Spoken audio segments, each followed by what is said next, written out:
Good morning, good afternoon, good evening, and welcome back. Lieutenant Josh Johnson, and we're talking Fallen and Fallout analysis now.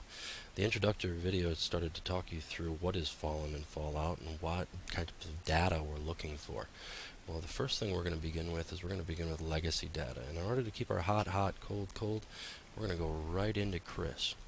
And what I have here is I have the CRIS query that is ready to define, that's set up, and is available out there on the SharePoint for you.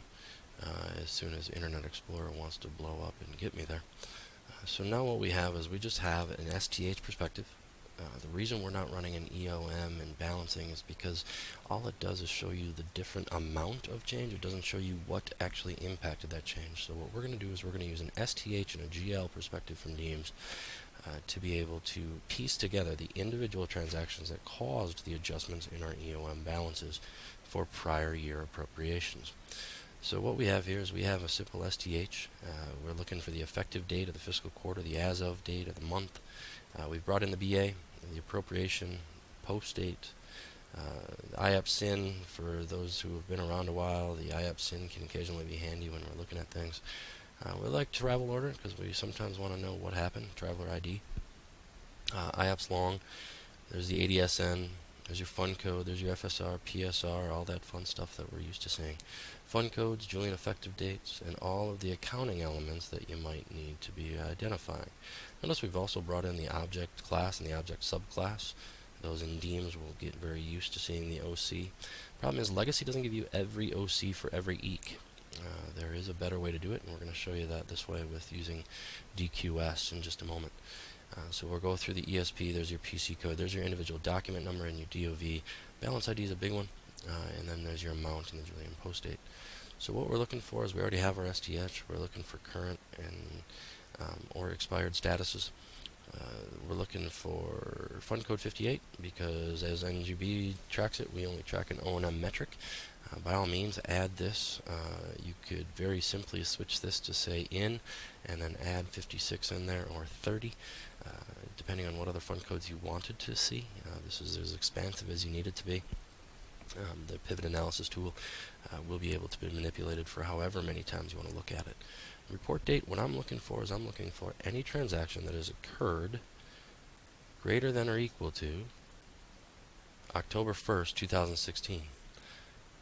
That only affected my Limestone legacy. Easier way to do this would just probably be to put not 387700,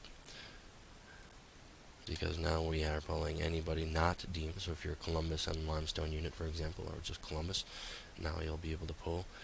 The accounting code and transaction code, PF, if you're not aware, PF is just a line of accounting build. I don't want to see that. KP is a line of accounting kill, and an MM is a memo transaction that has a net gain of 0. So those are just fillers that will just make our report longer than is necessary, so I don't need to do that. And then what I want to do is I want to know that anything that happened after October 1st, 2016, or equal to it, that is less than the current fiscal year associated with that for any non-DEEMS ADSN. And notice that up here, it is for the Air National Guard 115th Fighter Wing.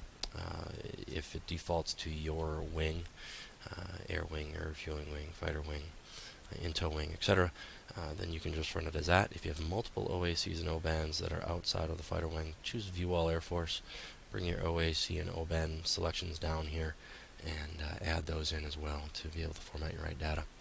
So all we're going to do is click Save, and then we're going to run the report, and I'll show you what that data looks like.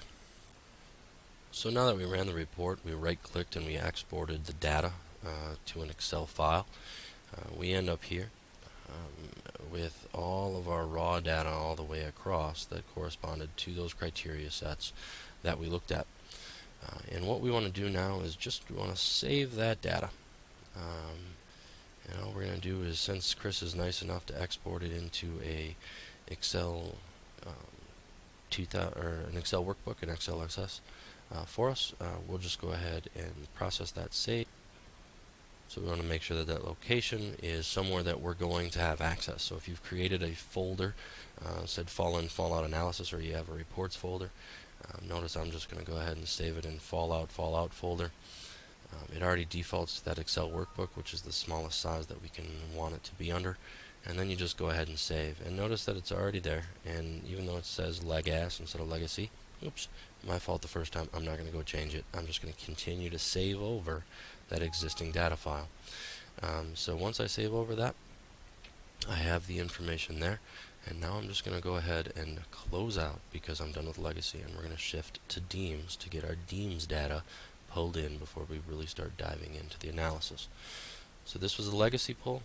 We'll show you the Deems data pull on the next video, and looking forward to seeing you then.